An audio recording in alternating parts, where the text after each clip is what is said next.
Malam itu, kota kecil tempat Raka tinggal diguyur hujan sejak sore. Jalanan masih basah, udara lembab, dan aroma tanah bercampur dengan dingin yang menusuk tulang. Raka baru saja pulang dari tempat kerja, tubuhnya lelah, dan ia ingin cepat-cepat sampai di rumah. Biasanya ia memilih jalur utama, jalan besar yang ramai oleh kendaraan. Namun malam itu ada perbaikan jalan, semua kendaraan dialihkan, dan Raka tidak punya pilihan selain melewati sebuah lorong sempit yang sudah lama terkenal angker. Lorong itu membelah deretan rumah tua yang kebanyakan sudah ditinggalkan.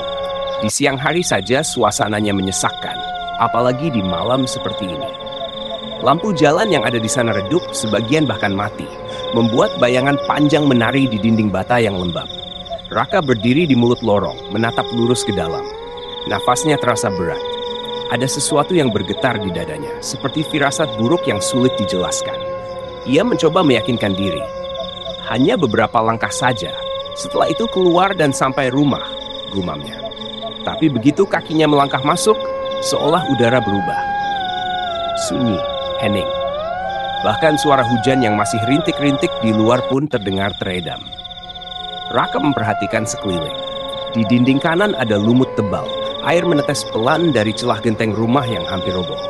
Di sisi kiri, pagar besi berkarat berdiri miring, seperti siap jatuh kapan saja. Semakin dalam ia melangkah, semakin jelas ia merasa diawasi. Langkahnya menggema, terpantul dari dinding ke dinding, sampai terdengar seperti ada orang lain yang mengikutinya. Ia berhenti, suara langkah itu berhenti. Ia melanjutkan jalan. Lagi-lagi terdengar gema, tapi kali ini seperti lebih dari satu langkah. Dingin di tengkuknya membuat bulu kuduk meremang. Ia menoleh cepat, tapi lorong kosong. Tidak ada siapapun di belakangnya. Hanya bayangan tubuhnya sendiri yang memanjang di lantai basah. Raka menarik napas panjang, mencoba menenangkan diri. Namun, beberapa detik kemudian terdengar suara lain, bukan langkah. Suara itu seperti gesekan kaki menyeret, pelan, berat dari arah ujung lorong yang gelap gulita. Tubuhnya kaku. Matanya menatap lurus, mencoba meyakinkan diri bahwa itu hanya bayangan atau angin. Tapi suara itu tidak berhenti. Makin lama makin dekat, disertai aroma aneh. Bau busuk, seperti bangkai yang sudah lama membusuk.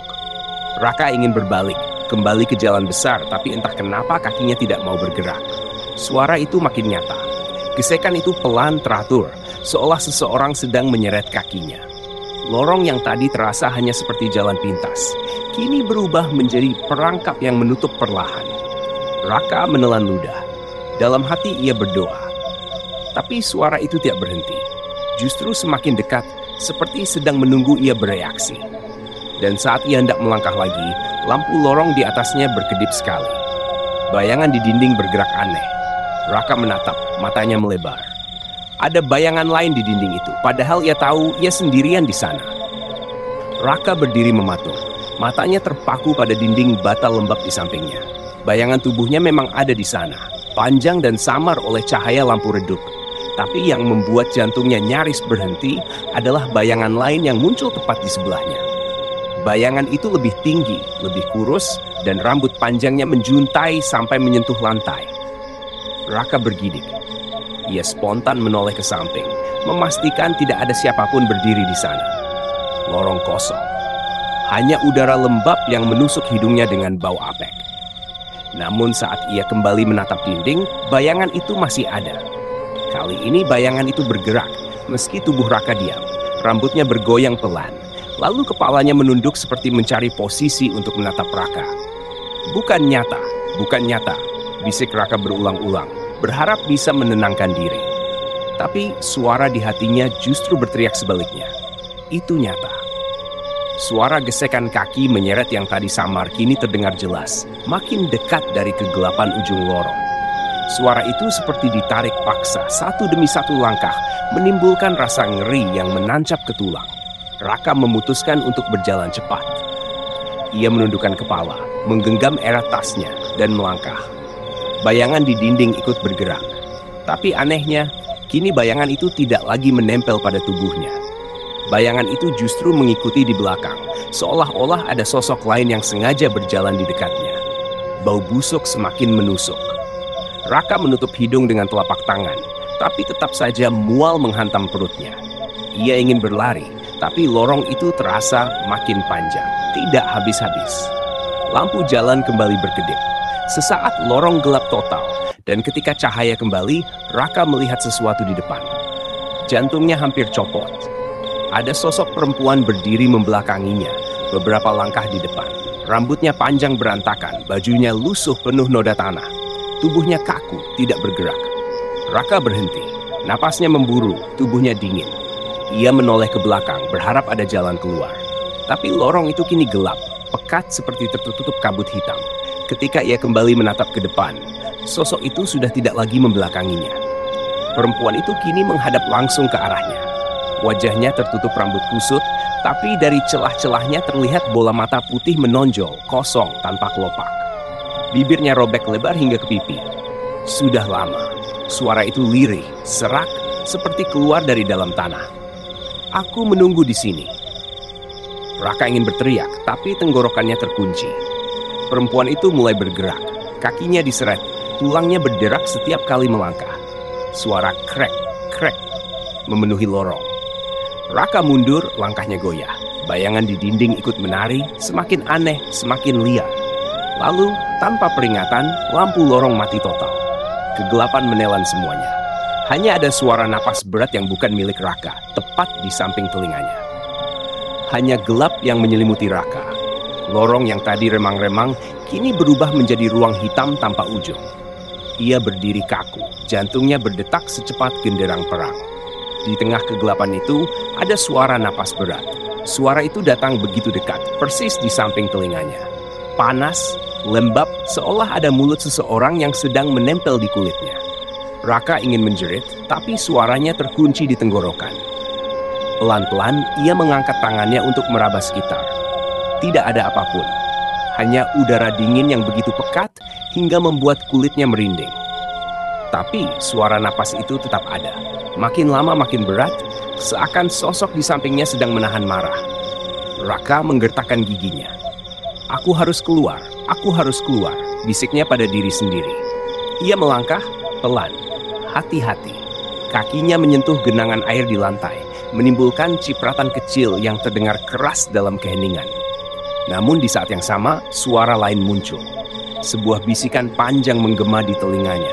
Suara itu tidak jelas, seperti berbahasa yang asing, berdesis pelan. Tapi entah kenapa, Raka merasa seolah ia dimaki. Ia menoleh cepat ke samping, meski dalam gelap tak ada yang bisa dilihat. Tapi justru di momen itu ia sadar, bisikan itu bukan hanya satu. Ada banyak suara yang berdesis bersamaan, memenuhi lorong, mengitari tubuhnya dari segala arah. Langkah Raka terhenti, lututnya bergetar. Keringat dingin mengalir di pelipis meski udara begitu menusuk. Ia menutup telinganya dengan kedua tangan, tapi suara-suara itu tetap terdengar, bahkan semakin keras. Tiba-tiba, dari kejauhan ada kilatan cahaya kecil.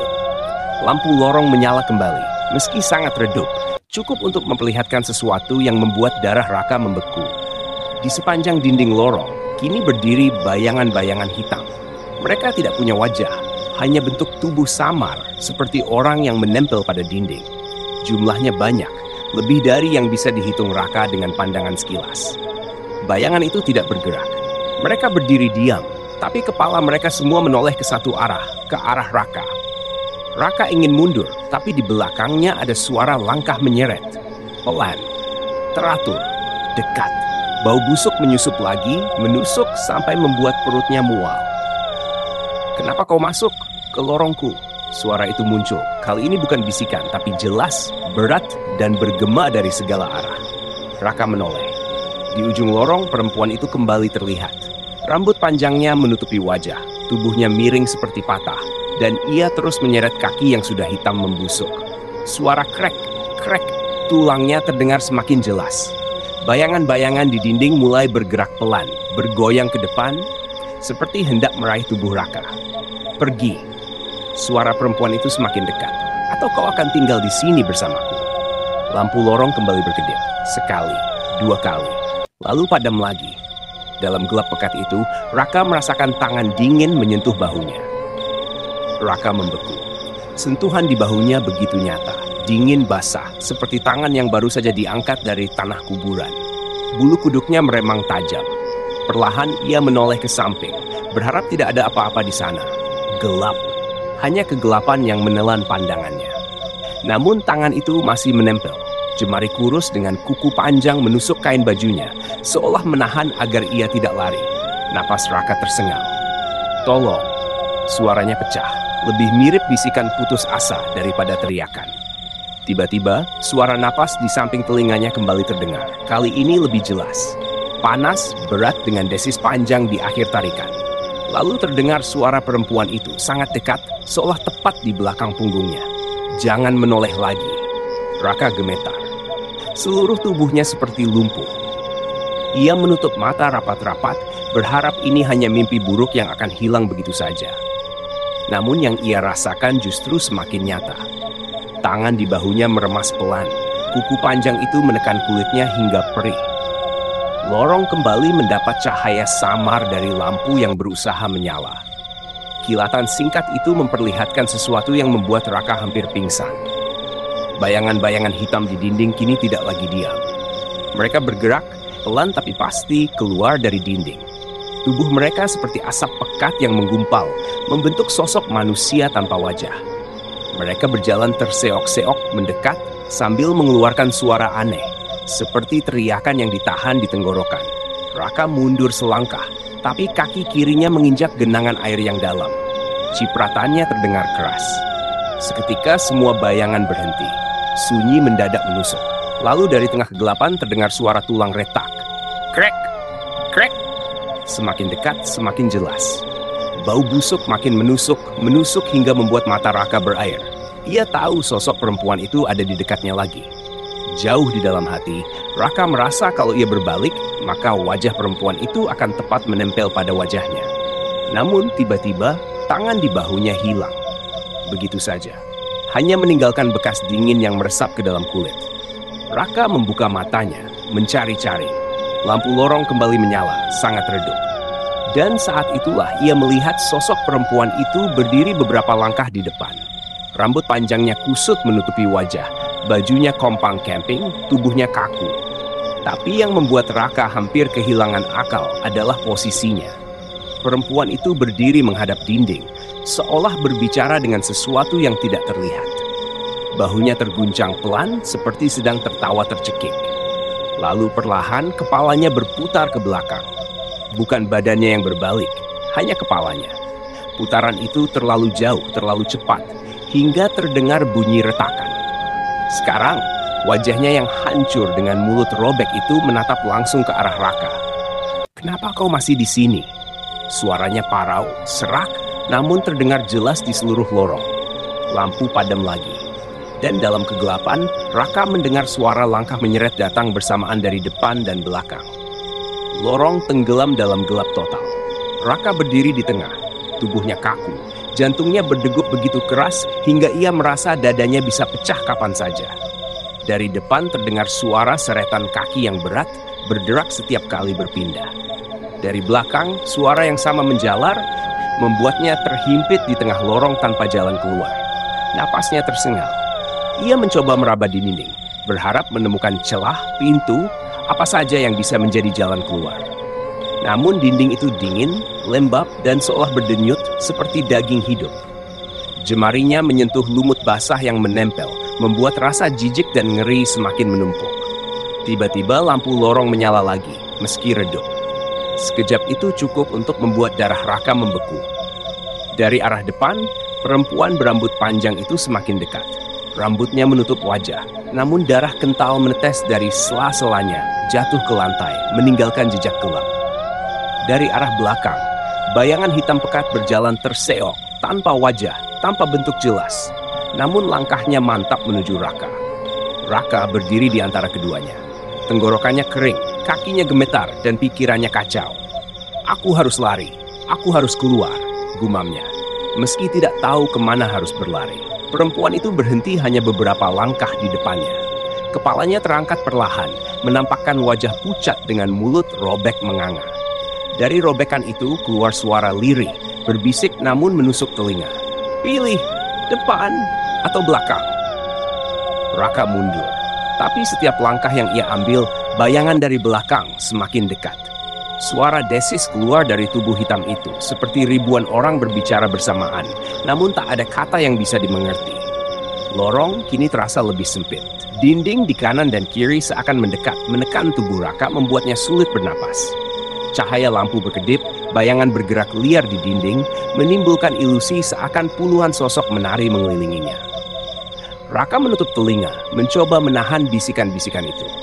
Namun di sela bisikan samar, ada satu suara yang jelas, sangat dekat, tepat di belakang telinganya. "Jangan pilih, diam saja, aku akan menjemputmu." Suara itu begitu nyata hingga Raka spontan menoleh.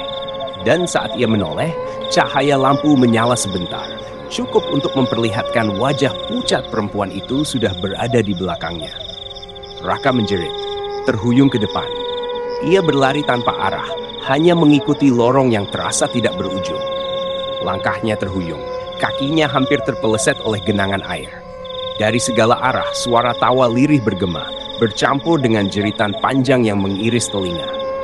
Lorong seperti berubah.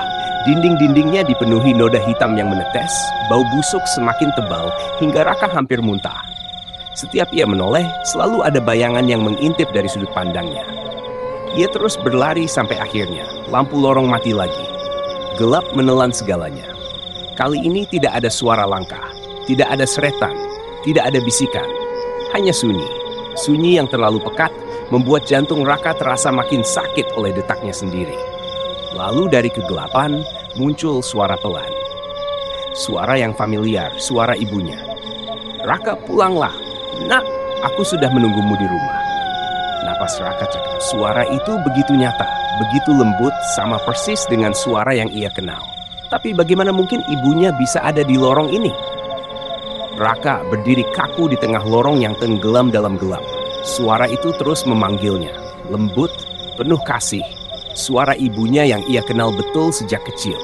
"Raka, ayo pulang, nak." Suara itu terdengar dari arah depan. Raka mencoba menajamkan mata meski gelap menutup segalanya. Ia merasakan hatinya goyah. Ada bagian dari dirinya yang ingin berlari ke arah suara itu, mempercayainya. Tapi ada bagian lain yang menjerit. "Jangan percaya, itu bukan ibumu." Tangannya gemetar, keringat dingin bercucuran. Ia melangkah sekali ke depan, lalu berhenti. Lorong terasa semakin panjang, semakin sempit, seakan menelan tubuhnya ke dalam perut yang gelap. Tiba-tiba, dari arah belakang, suara serak perempuan itu terdengar lagi. Bukan lembut, tapi tajam dan menusuk. "Jangan dengarkan dia. Tetaplah di sini, bersama aku." Raka membalikan badan, meski gelap membuatnya tak bisa melihat apapun. Tapi bau busuk itu kembali datang, pekat, menyesakkan paru-paru. Di antara napasnya yang tersengal, ia bisa merasakan kehadiran sosok itu begitu dekat, terlalu dekat. Kepalanya berputar. Ia tidak tahu harus memilih apa. Suara ibunya dari depan terdengar semakin jelas, penuh bujukan. "Ayo, nak, cepat pulang. Ibu sudah menunggu." Suara perempuan berambut panjang di belakang semakin keras, berubah menjadi jeritan panjang yang merobek telinga. "Kau tidak akan kemana-mana." Lorong tiba-tiba diterangi cahaya lampu yang menyala serentak, terlalu terang hingga menyilaukan. Raka menutup mata sejenak. Dan ketika ia membukanya, lorong itu kosong. Tidak ada perempuan. Tidak ada bayangan. Tidak ada siapapun. Hanya lorong panjang yang sunyi, sepi, dan dingin. Raka terengah-engah, matanya menyapu sekitar. Ia melangkah pelan, memastikan ini nyata. Setiap langkah terasa ringan, seolah ancaman tadi menguap begitu saja. Sampai ia mendengar sesuatu yang membuat tubuhnya membeku kembali. Di ujung lorong, sosok perempuan berdiri. Rambut panjangnya tergerai, wajahnya samar tertutup cahaya redup. Ia tidak bergerak, ia hanya berdiri menunggu. Raka ingin lari, tapi kakinya terpaku di lantai. Ia mencoba berteriak, tapi tenggorokannya kering. Perempuan itu perlahan mengangkat tangannya, menunjuk ke arah Raka. Lalu, dengan suara lirih yang menusuk hingga ke tulang, ia berbisik, "Lorong ini belum selesai denganmu." Lampu lorong padam, gelap kembali menelan segalanya. Dan kali ini tidak ada jalan keluar.